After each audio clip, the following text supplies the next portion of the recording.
Welcome to another episode of Dr. Brooke on the Block. It's time to grab a seat, buckle up, and take a ride with me through the wild, wild west of the Web3 universe, where we're going to learn all about coins and tokens, NFTs and contracts, digital real estate and the metaverse, and so much more. There is a lot to get through on the block, but I am here to pave the way and help you avoid those nasty pitfalls and rug pulls so you don't get hurt. I'm going to also introduce you to some interesting characters along the way. Are you ready? Your ride starts now. What's up? What's up? I am your host, Dr. Brooke, the Crypto Proctor, and I have an amazing, incredible co-pilot with me today for today's ride. So make sure those seatbelts are fastened tightly. We do not want anybody getting hurt or falling out of the ride as we embark on today's journey. First and foremost, I want to introduce you to Michael Brooks. He is a strong believer in harmony, teamwork, loyalty, and partnership. He has spent years building successful businesses with remote freelance talent and implementing strategic solutions through digital marketing and electronic payments, which we're going to talk a lot about today. As a founder of the award-winning online freelance marketplace, goLance, Michael made it his mission to help others by finding new business solutions through digital marketing and electronic payments. Michael has published 2 books focused on digital marketing strategy for e-commerce business and 1 book on remote businesses. His perspective is that success doesn't happen without risk, but with the right approach and, of course, some luck.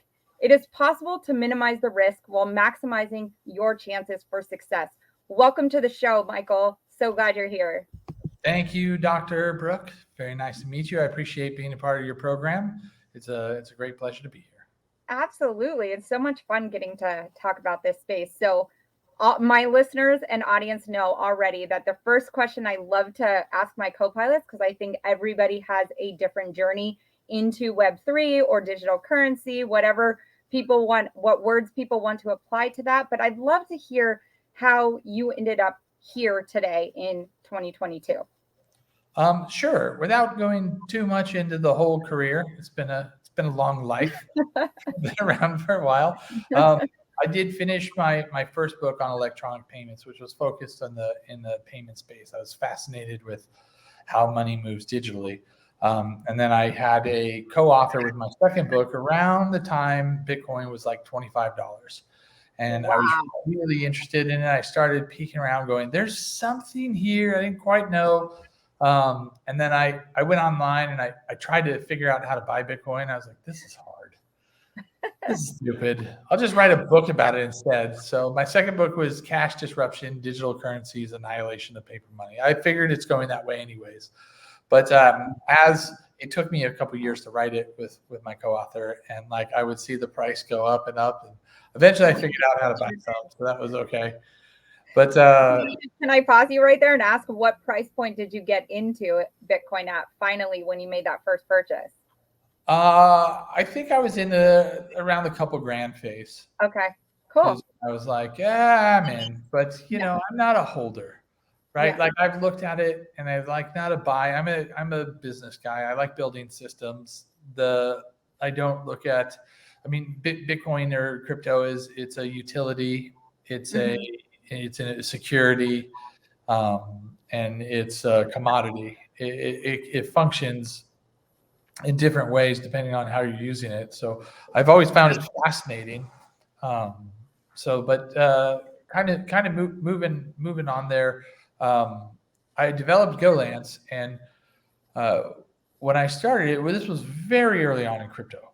I hadn't even heard of ETH yet. Like Litecoin was like the new thing, right? And I'm like, It's like, what if we built a business and instead of giving away shares, we did created one of these Bitcoin type things, and I designed one.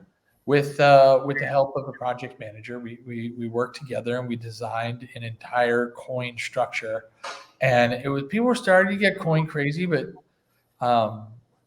I sat down. It was before we had launched the company, and we're talking 8 years ago, right? Wow. And Yeah. I'm good friends with my attorney, and we would go out to breakfast a couple times a month. I was like, Aaron, I got to show you this. And he's like, no, this is genius. This is great. I see it. But like, go build something first. Go build a business first. And it was weird because I probably would have had a much different path if I did the digital asset first, because the whole ICO went crazy, and Yes. I missed a wave there, but I'm kind of glad I did. I think that I would have missed the opportunity to build an incredible company. And then, as luck would have it, through the years, we started working with Ripple, the company, um, and they hired us to help send payments to a couple of their more complex corridors. And then, of course, we did our own. So they hired us to kind of work out the bugs to a couple of their corridors. And then we said, well, this is a better way of doing it. We'll go ahead and use the XRP ledger to send to the Philippines and to Mexico. They ultimately had a few legal issues that they're working with, but I think they're going to be great. Very, very bright leadership, very bright company. But again, I mean, they paid us an XRP, and I just got it and sold it. I'm not that type of investor. I really enjoy and appreciate the utility and function around digital assets. Right. So that was kind of the path there. And now I think the first freelance marketplace. One, we allow people to be paid in digital assets. On the 12th, we're going to allow people to pay in, but we're adding a new contract feature where people can make contracts in like USDT or Bitcoin or ETH. And that's really, that to me is the bleeding edge of the space, at least from the service side. We see a lot going on in the space, and we understand the massive difficulties that come around dealing with digital assets. I mean, everyone thinks it's like freedom and everything. It's the same compliance. In fact, it's more. It's banking scarcity. It creates an immense amount of challenges, but we're starting to figure out how to answer and solve those challenges. And we still work with fiat. We love fiat. Kind of need it for food these days, but who knows what happens later. Well, yeah, we'll see. Only time will tell as we move through. I want to unpack a little bit of what you had mentioned in those first early, beginning stages into this space. First off, you talked about the fact that you guys are using XRP Ledger, or you guys got in with Ripple to do that, which for some of my listeners, a lot of my listeners are crypto curious people who are learning about crypto and also have some understanding of it, that are trying to learn more and get a better understanding.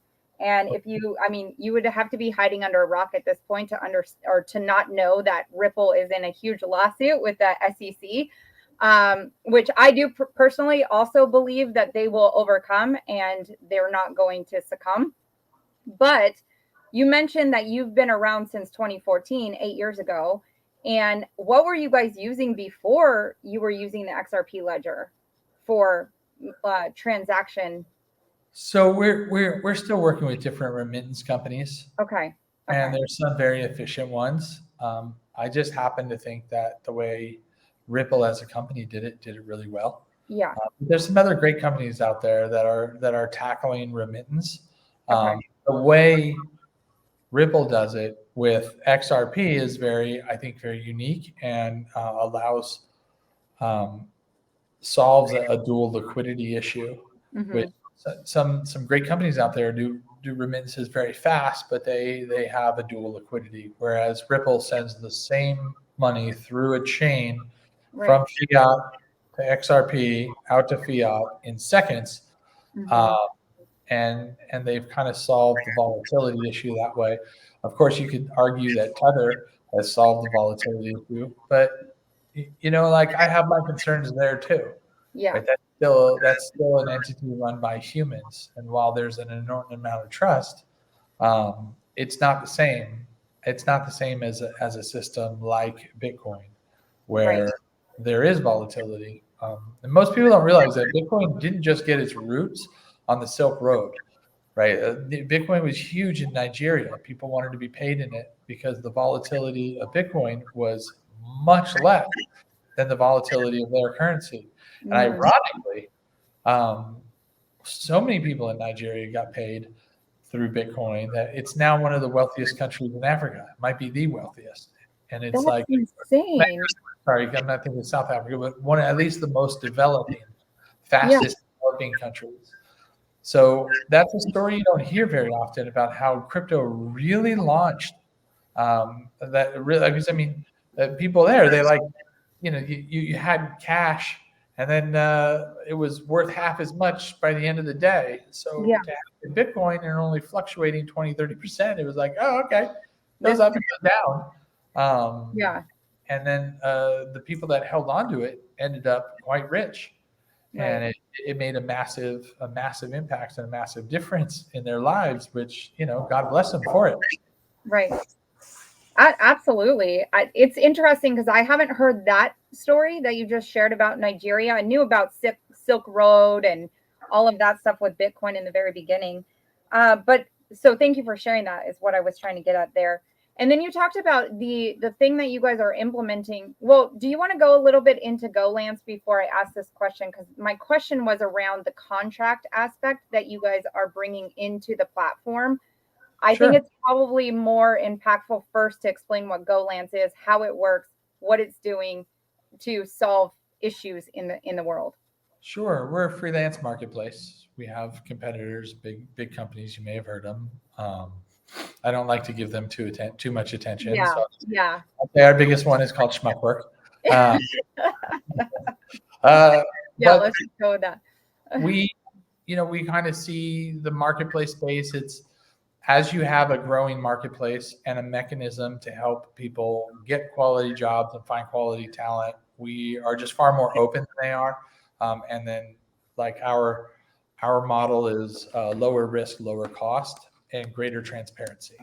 And that's a bit different than our industry counterparts. So our competitors take different space. So we think that the space people don't want to pay, a dollar, a quarter out of every dollar to their platform, right?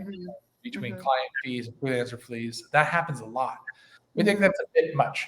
So we're trying to bring that cost down, normalize it to where we don't have to worry about controlling relationships. I think the industry is, it's very difficult for our competitors to just drop their fees, and they have numbers they have to hit, right?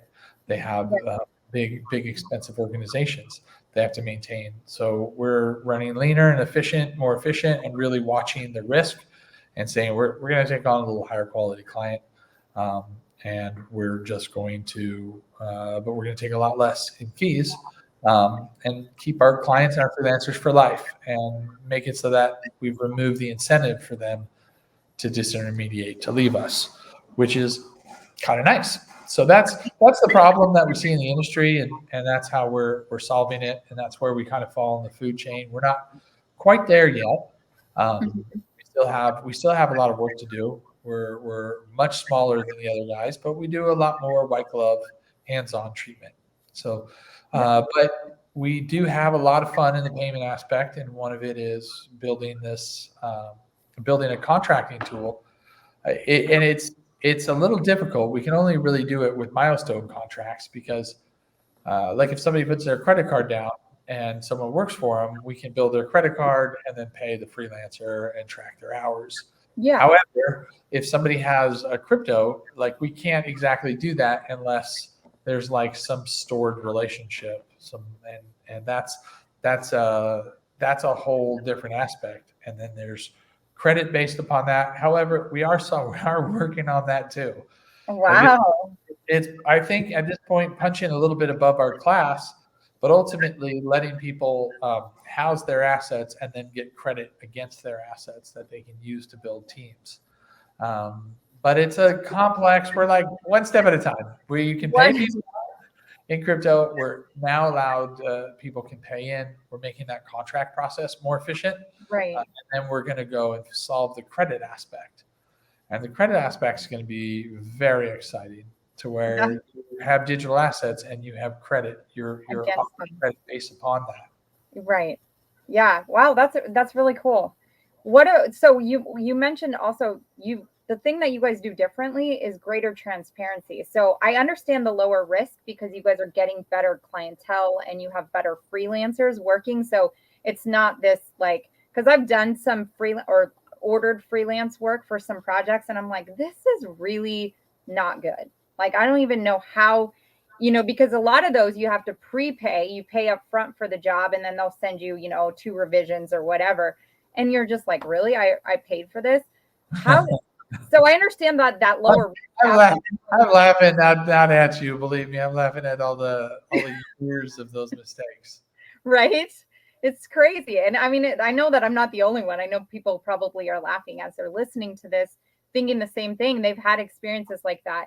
But how do you have the greater transparency? Like, that's the part that I'm having a little bit of fogginess to kind of see, like, because I don't know. I don't see the lack of transparency in the other ones is what I'm Okay, so let me give you an example, right? Yeah. We hired a consultant and he does work on the other platforms. However, he's a management consultant. So he provides research and reports and plans to his clients. And he had a client that wanted to give him a phone call. And he said, he put his phone number in, said, here, call me here. And that immediately shut down his account. And the Schmuckwork guys said, hey, you're not allowed to do that. You have to keep all communications on the platform. If I could pick up the phone and have a phone call with somebody, I'd lose my mind. So whereas maintaining the identity, hiding the controlling the communication is, I think, a necessity of some of our industry counterparts. They have to do that to maintain earning a quarter out of every dollar. We go, we're plugging in to Slack. We're plugging into Zoom. We're plugging into Google Meets. We're letting people work in Confluence where they're comfortable. We're letting them use, we're integrating into their solutions, making it so that our system meets our process meets their business instead of forcing their business within our process. And I think that's a long-term strategy to win. And anyone who ignores that may be great today, but I don't know about tomorrow. Yeah. Well, then that brings us to another point, which where do you see the future of remote work going? Like, I know where we're at with it right now, or maybe you can even touch on, statistics in terms of like the market share of remote work versus where it's going to be in the future. Yeah, so there's lots of stats on that, and they are all saying more of it. But when I look at where remote work's going to be in the future, I look at it from a very human aspect, from a cultural aspect. I think businesses are going to start tackling remote work culture more significantly. That's another huge aspect of our business, and it's something that we write about, we talk about, and we within our organization will send out cultural surveys and garner feedback. And we've gotten some feedback that I'm extremely proud of, and some results that I'm extremely proud of, because it shows that our mission to bring a remote culture is working. Where things kind of started in the freelancing space and the remote workspace is someone would kind of lob a job on one of these other platforms, and they'd find somebody in the other side of the world, and they'd say, that person's starving, and they would expect they'd give them as little detail as possible, and expect whatever they're thinking to come back, and that just doesn't work in any realm, right? It just doesn't. It just doesn't. No. So I see that people taking on the remote workspace, or decentralized work, what have you, where they really detail out, and they hire right. They start looking at the person, not just can they do the job, right? Do they have the requisites to do the job? Do they fit into our culture? And I have people in our company that I absolutely love that I've never met. Some amazing people, and to that degree, we've even incorporated something that, I mean, it doesn't even sound that odd to me, but when I talk with people on the other side of the planet, and eventually sometimes we have to let people go, and it's not necessarily they did anything wrong. It's not that like we did anything wrong. Sometimes that we just kind of run our course with the results we can get with their work, or their work, their jobs not needed anymore. And to be able to treat people fairly and say, hey, we're going to get, like, one person I just gave 3 months severance to. I said, you know what? Wow. Continue paying you weekly for 3 months. Yeah. That's not, I mean, this is a guy I call brother. I mean, he's been with us for six years now. And I'm like, he's had 40-hour-a-week freelancing contract for 6 years. I am responsible for this man. I owe this man a debt of care. There's a responsibility, because if he wanted to leave and go to another job or go to another freelance gig or what have you, I believe he would owe me some time and owe me transparency and owe me support to migrate that. And I'm going, dude, I don't want to just yank this guy's money out. So I said, hey, look, the contract's going to change. There's worse. If we have projects, we're going to bring them to you. We're going to spend the next 3 months trying to send you somebody that we think is a right fit for you. We want you to be successful, but we're going to take away the pain of, okay, I've got to figure out how to feed my family today because you pressed a button and no longer see me. And so I think bringing more of that human decency and that cultural work, that cultural aspect to the decentralized and remote workforce, that's really where it's going to go. And that's what talented people are going to expect. I called that, hey, lobbing a job on the other side of the planet, paying as little as possible to someone who has no opportunities. That was kind of a sickness of the industry. But there was people willing to do it, and everybody rushed to it. And then it was like, and I made those mistakes. Believe me, I laughed a little bit. But like it's shaking out now. Things are starting to shake out, and now you're seeing businesses that are completely running remote, like ours. Yes. I'm working from my house because we don't have an office. Right. Everybody works remote. I still do get to meet many people. I fly a lot before the whole COVID thing. Yeah. I was traveling a lot more, but that's I think culture and culture is going to evolve the industry. And culture means treating people more that are freelancers more like members of a company. Mm-hmm. So much to say there, Michael. So much to say.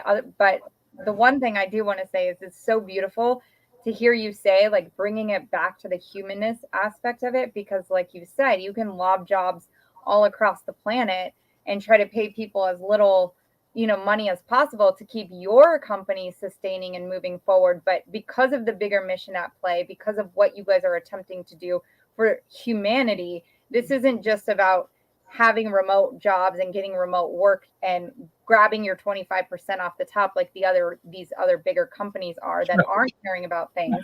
So I just have to applaud that effort, like the work you're doing. And, I definitely want to see a lot of success for goLance in that realm for sure. Thank you. Yeah, absolutely. I think it's super important. So then to come back a little bit more back to the digital currency, I know you said something that a lot of my co-pilots have not said in prior episodes, in the fact that, most of them are not pro fiat. You sound like you're pro fiat to some degree, where you see the utilization of cryptocurrency to some aspect, but then being able to turn it back into the currency of the country. Like, I guess my question would be around the whole aspect of digital currency. And do you see goLance like ever going 100% cryptocurrency, digital currency, or would it just be kind of used as a way of transitioning fiat to digital and back to fiat? Does that make sense? So pro fiat. Let's put a you want to break that down? I'm going to talk about that. As far as, are we going to go total digital? We're going to do whatever is in the best interest of our community. Okay. And some people are going to want to get paid in fiat. Some people are going to want to pay in fiat.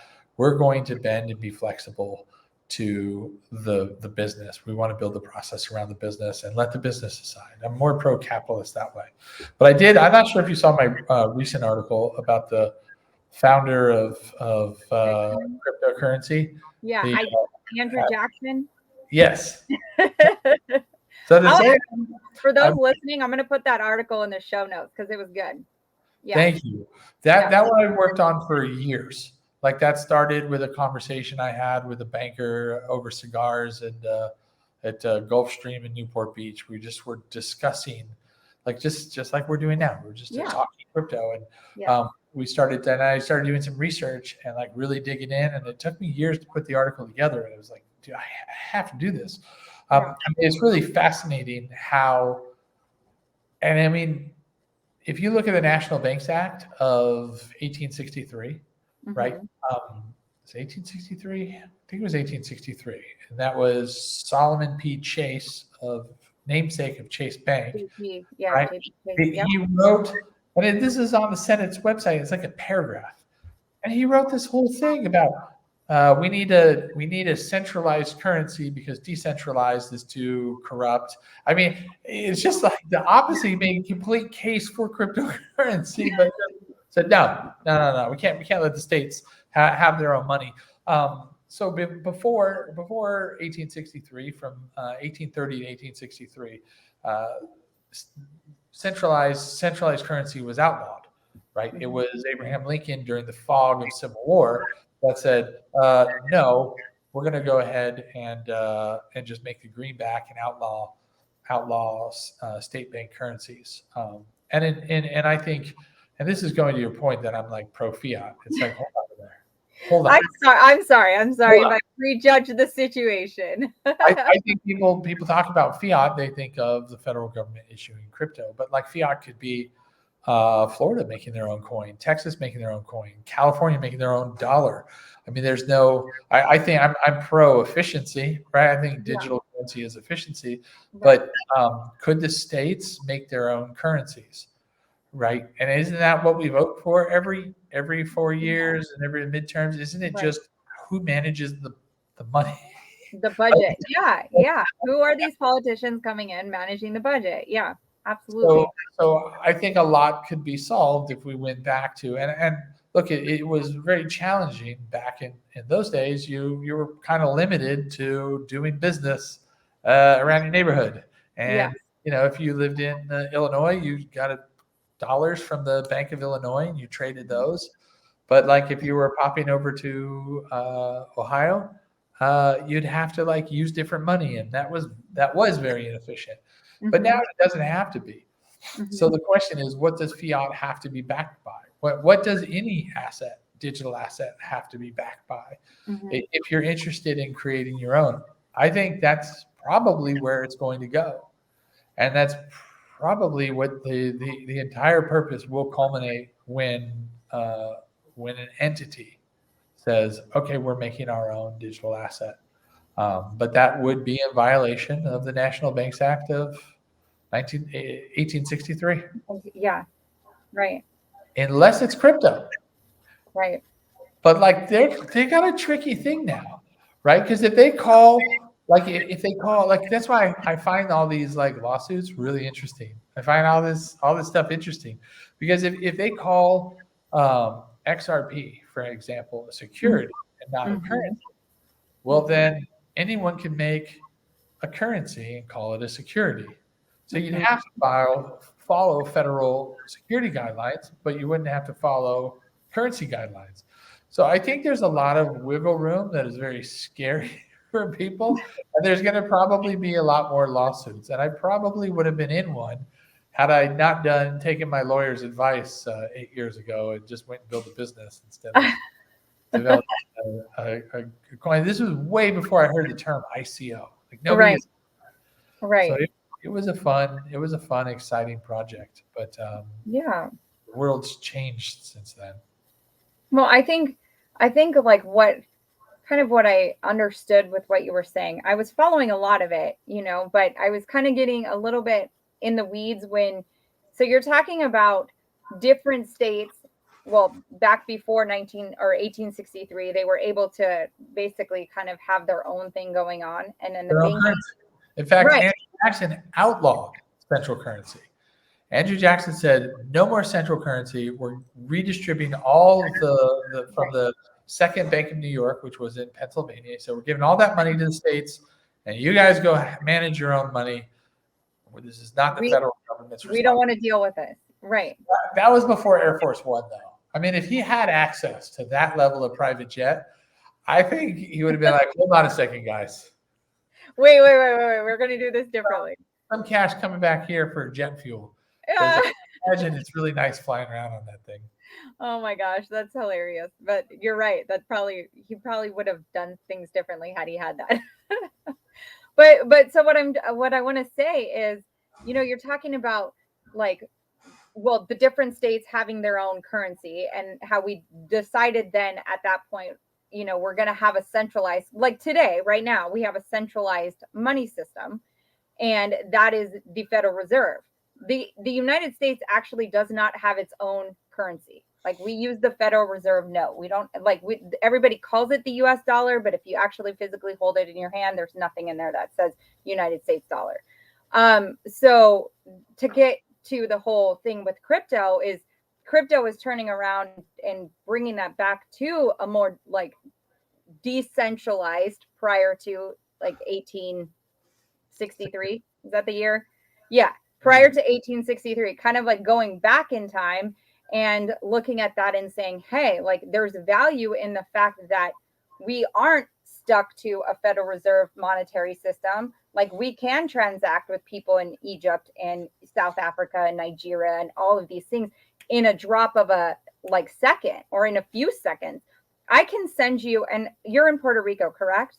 Hmm? I can send you a text message here in California to Puerto Rico in a matter of seconds, but I can't send you money to Puerto Rico in a matter of seconds unless. Okay, got me there.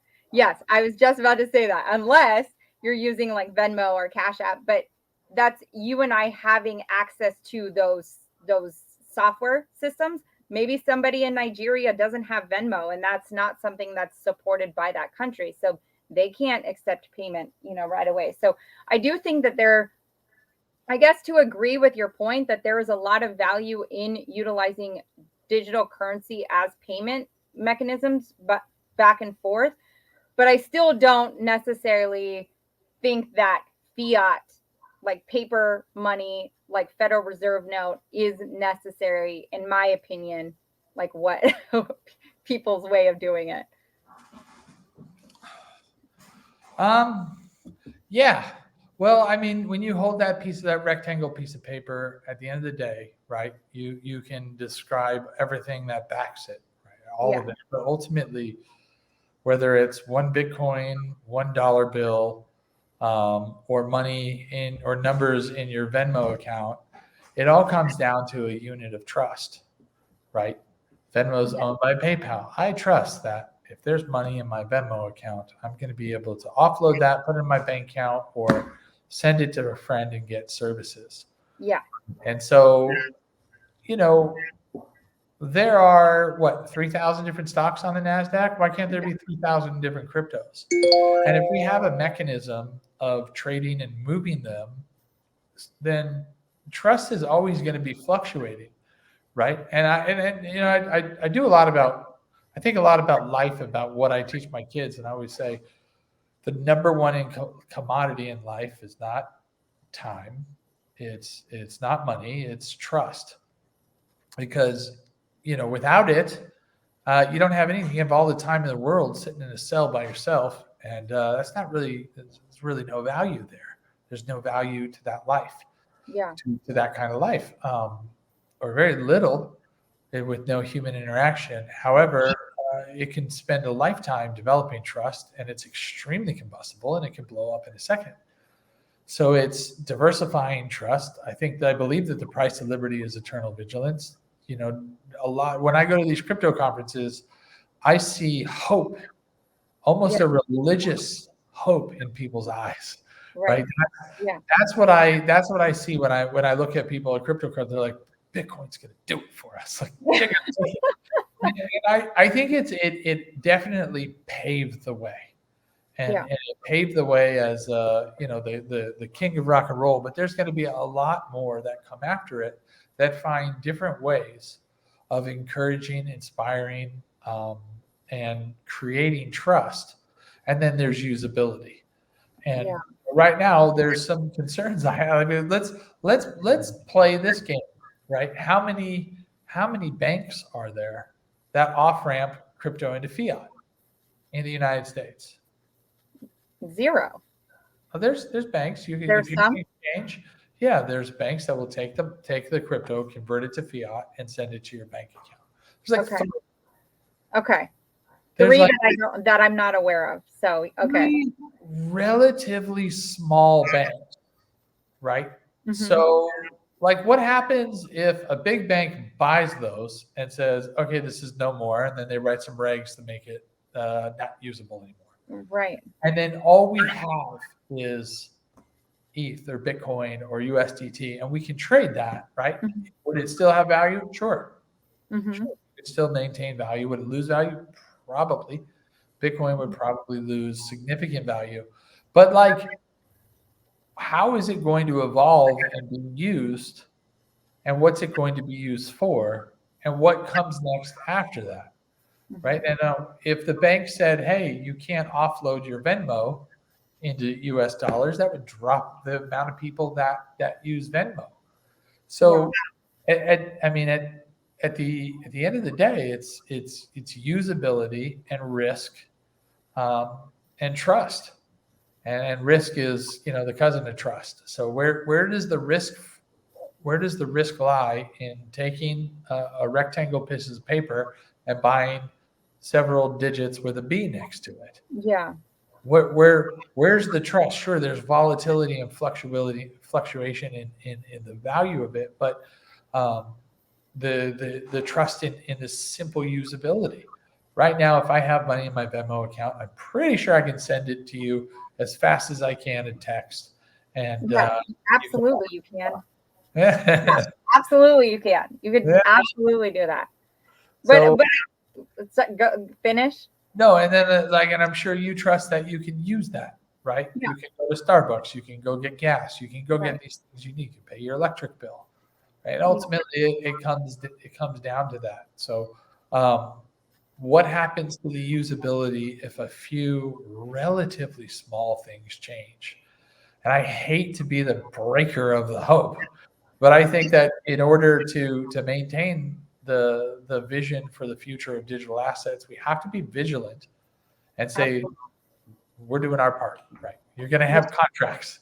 One person's going to get paid this, one person's going to get paying this, and then at some point, people will know I can buy work with this digital asset, and I think that's beautiful. That's what goLance can do its part. I would ask your listener where they can do their part. Right? Yeah. What can they do to make it so that the usability gets up? Because if the usability is up, then the trust gets up. Yes. I love that, Michael. I love that. There we come into a meeting point where it is. If the trust goes up, or if the usability goes up, the trust goes up. And where can we, as an individual, and goLance is doing its part, but where can we, as individuals, build up that usability and the trust factor, and create the world in which people are hoping for? Like you talk about, the hope in people's eyes is just, you know, it's beautiful. It's a beautiful, beautiful thing. Thanks. I think Yeah. so. Yeah. I love your passion and excitement around it. You can tell that this is a project that's near and dear to your heart. And had you gone the ICO route that you had originally spoken about, things might have been different. You might have a lot more zeros in your bank account, but the the passion and the excitement about doing life and building something like super life changing is a lot more compelling for you, and you can tell that that's the driving force. And we like helping people get jobs. I love that. I love that, because you're not only impacting yourself or the greater community around you, but you're the ripple effect, right? No pun intended, since you are on the XRP Ripple ledger, but you do have that ripple effect, and I think that's incredible and it's awesome. So Well, thank you. thank Yeah. you, Is Dr. there Brooke. any You're welcome. Is there any Whenever I meet somebody growing up named Brooke, I'd be Yeah. like, I'm sorry, it would never work. It would never work because my last name is Brooke. Brooks? Yeah, that would be terrible. I know. I know. I'm like, it's so close. So close. Yeah. Yeah. Real So close. thankfully, my wife's name's Kaylee. So Oh, that it works. just works well. Yeah, that works well. That's awesome. All right, Michael, do you have anything that you want to say, closing thoughts, before we bring the ride into the station? Come visit us at goLance.com if you want a job or if you want to hire somebody. We'd love to help. Awesome. And I'll put that link in the show notes once the episode goes live. So on that note, you guys, as we pull the train into the station, please be sure to step out on the right side, and we will see you on the next one. You made it. Congratulations. That wasn't so bad, was it? I hope you laughed and learned a little bit more about this Web3 universe and how simple and fun it can really be. Would you be so kind as to leave us a review and share it with your friends and family? It would mean so much to get this out to more people as we embark on the greatest transfer of wealth that has ever happened in human history. Can't wait to see you on the next one.